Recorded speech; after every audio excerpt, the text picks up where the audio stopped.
بسم الله الرحمن الرحيم daawadayaal halkan aad arkaysaan waa muuqaalkii ardayda iskuulka qaxootiga Soomaaliyeed ee Sanca waa bishii Ramadaan ee kal hore ee soo dhaaftay iskuulku waxa uu diyaariyay in uu quudiyo ardayda dhibaataysan ee markaasi aan awoodi karin in ay helaan afurka sida aad ku aragtaan sawirada ama muuqaalkan waa ardaydii iskuulka qaxootiga Soomaaliyeed oo markaasi afurayso oo afur looga diyaariyay munadamad caalami ah oo leedahay xarameyn ardaydaas runtii iskuulka qaxootiga Soomaaliyeed ee Sanca markaasi bisha Ramadaan ku afurayso iskuulka dhexdiisa waa arday Soomaaliyeed oo markaasi aan ugu talagalnay in ay ka afuraan iskuulka qaxootiga dadka Soomaalida ah dhamaantood waxa suuragal ah in aysan wada fahamsaneen halka uu ku yaalo iskuulka qaxootiga ee waxyaabaha uu qabto haddaba maanta waxaan idin soo bandhigaynaa qaab waxqabadeedka ama qaabka waxqabadka iskuulka qaxootiga Soomaaliyeed ee Sanca iskuulka qaxootiga Soomaaliyeed ee Sanca waxa uu ku yaala xaafadda Safiya Jawla waxa uu ka soo horjeedaa Iraqi Medical Center ama isbitaalka weyn ee Iraaqiga la yiraahdo ee ku yaala xaafadda Safiya iskuulka wuxuu ka jiraa dhinaca qorax ka soo baxa marka la joogo isbitaalka weyn ee Iraaqiga la yiraahdo ardaydan hadda idin muuqato waa ardaydii iskuulka qaxootiga Soomaaliyeed ee Sanca oo tababar oo u furayo macallin ka tirsan iskuulka qaxootiga Soomaaliyeed oo la yiraahdo macallin Suufi waa tababare isla markaasna waa arbitro dhinaca ciyaartooyda ah oo mar waliba jecel in ardayda Soomaaliyeed soo saaro dhinacan kale waxa halka idin taagan waxa weey waa maamulka iskuulka qaxootiga iyo laba macallin oo markaas diyaar u ah in ay ka qayb qaataan barnaamij seminar ah oo ay bixinayso hay'adda la yiraahdo Save the Children oo saldhigeedu uu yahay magaalada Sanca daawadayaal waxa kale hadii socdo isla ardaydii oo sameynaysa jimicsi oo markaasi la rabo in ay tababar ku sameeyaan xerada dhexdeeda ama iskuulka dhexdiisa waa qaybta barxadda iskuulka ku taala waxaad arkaysaan ardaydii oo markaasi jimicsi sameynayso tababarna ay ku wato waxa halkaasi dhiirigelinaya Ustaad Suufi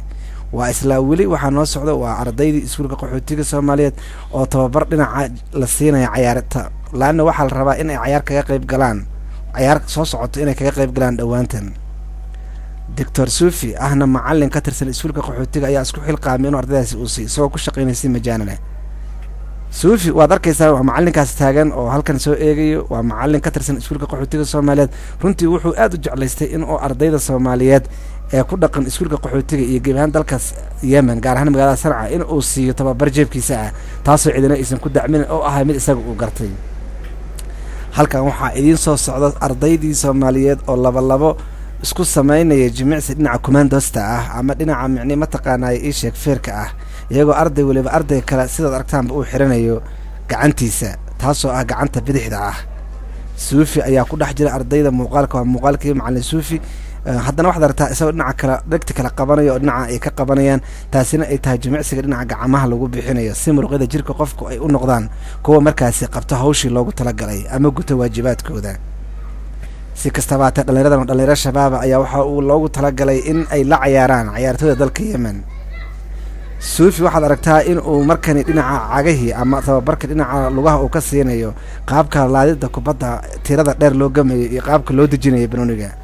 ama kubadda si kastaba ha ahaatee Ustaad Suufi oo runtii ah macallin aad iyo aad u muhiim ah ayaa waxaad moodaa in maalmahan dambe uu si wanaagsan halka waxaad aragtaa dhammaan ardaydii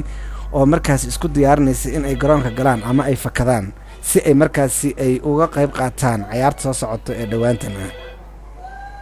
si kastaba ha ahaatee macallin Suufi ayaa hadda waxa noo soo wada barnaamij kale oo isagana ku saabsan qaabkii oo ardayda markaasi ay halug ugu soco lahaayeen waxa arkaysaan waa ardaydii qaxootiga Soomaaliyeed oo loogu talagalay inay halug ku socdaan si birita ka maalin hadii lugta kale xataa dhibaato ay ku timaado looga maarmi karo halka waxaad arkaysaa ardaydii oo lugaha iswada haysata oo arday ka hor lugaha uu ku haysto oo halug ku wada socoto micnaheedu ciyaartaas oo runtii aan loogu talagalay qaab dhismeedka qofka ama inuu markuu kubadda rabo in uu laado ama uu wax leeyaado uu gamalablugooti oo kale ay halka lug ay awoodi karo qofka inuu markaasi wuxuu rabo ku sameeyo macallin Suufi waxa uu bilaabay markani ciyaartii dhalinyarada isaga oo micnaheedu qolo waliba ku u sameeyay laba koox u kala jibiyay ardaydii oo markaas ay wada ciyaarayaan qaar kamidana ay ku alameetanayaan ama ay ku jimicsanayaan garoonka banaankiisa si ay ciyaarta markaas soo galaan Ustaad Suufi ayaa haddana waxa uu sameynayaa ciyaar dhinaca wareega ama micnii mataqaanaa isheeg orodka maradoonka si arday waliba uu markaasi isaga oo kulul garoonka u galo inta ay ku jiraan bijinka ama bakin inta ay fadhiyaan. si kastaba haatee hadda waxaad arkaysaa muuqaalkani waxa weeye waa ardaydii oo sameynayso wareeg ama rounded ku sameynayso iskuulka qaxootiga bartankiisa. Ustaad Suufi ayaa weli waxaad moodaa in uu calanka u hayo ardayda oo markaasi weliba uu arday walba uu siinayo jimicsi qaasa sida u noqon lahay birita mid u aayo dhinaca mustaqbalka. inkasta oo aan la garanaynin sida ay ardaydaasi birita u badin doonaan ayaa haddana waxaa suuragal inay la ciyaari doonaan kooxo kale. halkani waxaa noogu soo baxay waxa weeye waa macallin ka tirsan iskuulka qaxootiga Soomaaliyeed Sanca oo ardayda siinaya luqadda Carabiga iyo Englishka. macallinkaas oo macallin ku shaqeynaya si volunteers ama si majaanana ayaa waxa uu aad u jeclaystay in uu siiyo ardayda qaxootiga Soomaaliyeed cashiro dheeraad oo muhiim ah isagoo u horay naftiisa. macallinkani wuxuu ahaa macallinka wax ka dhigi jiray iskuulka qaxootiga ee Basaateen isla markaasna inta uu Sanca joogo ayuu wuxuu jeclaystay ama naga codsaday in uu ardayda Soomaaliyeed uu ku beerin karo wixii garaadkiisa ama maskaxdiisa dhinaca tacliinta halkani waxaa idin fadhiya waa Mascuud iyo maamulaha iskuulka qaxootiga Soomaaliyeed ee Daqare oo markaasi jooga isbitaalka loo yaqaan mustashfa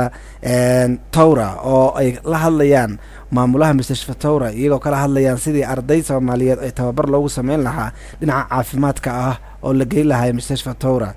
halkaas oo maamulaha iskuulka qaxootiga Soomaaliyeed uu ku soo bandhigay magacyada ardayda ka qayb qaadan lahaa. ciyaartooydani waa ciyaartooydii aad arkayseen hadaayatidii hore oo markani diyaar wada oo ku jira garoonka iyagoo raba inay la ciyaaraan kooxda ka soo horjeeda ee la yiraahdo Naadi Al-Ahli. Naadi Al-Ahli waa naadi dhisan oo aad u xoog weyn isla markaasina ka diiwaan gashan caalamka intiisa kale ahna fariiqa koowaad ee laga ciyaaro dalka Yemen. si kastaba ha ahaatee muuqaalkan idin imaan doona hadda waxa weeye waa ogeysis dhinaca iskuulka qaxootiga iyo waliba meesha iskuulka uu ku yaal. inkastoo dadka Soomaalida ay wada garanayaan haddana waxaad moodaa dadkii garan jiray inay qaarkood inta badan ay u safreen magaalooyinka banaankiisa ama dibadeeda intaba. haddaba iskuulka wuxuu ku yaalaa xaafadda Safiya Jawla ee ka soo horjeedka sida aan hore idinku sheegnay markaska weyn ee la yiraahdo Ciraaqi Medical Center ee ku yaala xaafadda Safiya Jawla. dhinaca uu ka jira markaska ma ahna dhinaca kale ee qorax ka soo baxa ayuu iskuulku wuxuu u jiraa ilaa ku dhawaad 200 oo tallaabo ayuu u jiraa. halkaas ayuuna ka asaasan yahay ama uu ka unkuman yahay iskuulkani muddadii